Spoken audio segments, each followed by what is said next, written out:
Serial तुमसे तुम तक के आने वाले ट्रैक में फाइनली अब आर्यवर्धन सबको एक बहुत बड़ा सरप्राइज देने वाला है। खास तौर पर वह झंडे को एक बड़ा सरप्राइज देगा।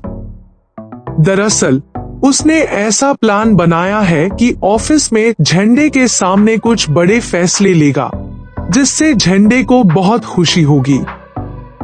लेकिन फिलहाल यह देखना दिलचस्प होगा कि आने वाले ट्रैक में जहां एक तरफ अनु बहुत खुश है क्योंकि अब वह ऑफिस जाएगी और आर्यवर्धन के सामने भी होगी। उसे यह भी पता है कि आर्यवर्धन उससे प्यार करता है, इसलिए ही वह इतनी सज-धज कर तैयार हो रही है। लेकिन इसे देखकर उसके घर वालों को पूरा शक हो चुका है कि कुछ न कुछ गड़बड़ जरूर है। अब यह देखना मजेदार होगा कि आने वाले ट्रैक में आर्यवर्धन और अनु के रिश्ते को लेकर विरोध शुरू होने वाला है। सबसे पहले यह विरोध अनु के घर से ही शुरू होगा, क्योंकि अब अनु के घर वालों को शक हो चुका है। इसीलिए वे आर्यवर्धन और अनु के रिश्ते पर नजर रखेंगे। दूसरी ओर आने वाले ट्रैक में आर्यवर्धन अनु को बहुत कैजुअली लेने वाला है।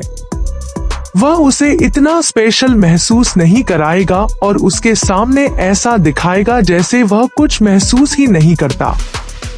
इससे अनु को शक होगा और वह दुखी भी होगी। वहीं दूसरी तरफ आर्यवर्धन उसे मनाने की कोशिश करेगा, लेकिन खुद भी कंफ्यूज रहेगा कि आखिर उसे करना क्या है। इस बीच सीरियल में एक बड़ा ट्विस्ट आने वाला है। आर्यवर्धन को पता चलेगा कि उसके डैड जिंदा हैं। उसे अब तक यह मालूम नहीं था, लेकिन सच यह है कि उसके पापा जेल में हैं। अब देखना होगा कि आर्यवर्धन उन्हें जेल से बाहर निकालकर अपने घर लेकर आता है।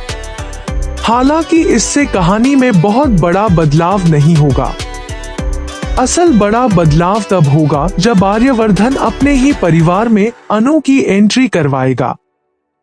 इससे कई लोगों को दिक्कत हो सकती है, खासकर उसकी भाभी यानी हर्षवर्धन की पत्नी को। आने वाले ट्रैक में मानसी इस बात का विरोध करती हुई नजर आएगी।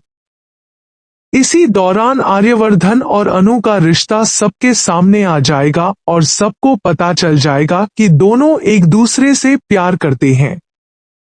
अब देखना दिलचस्प होगा कि इस खबर के बाद अनु के घर पर कितना बड़ा बवाल होगा। तो आप क्या सोचते हैं? क्या यह रिश्ता आगे बढ़ पाएगा? क्या इन दोनों की शादी हो पाएगी? अपनी राय कमेंट में जरूर बताइए।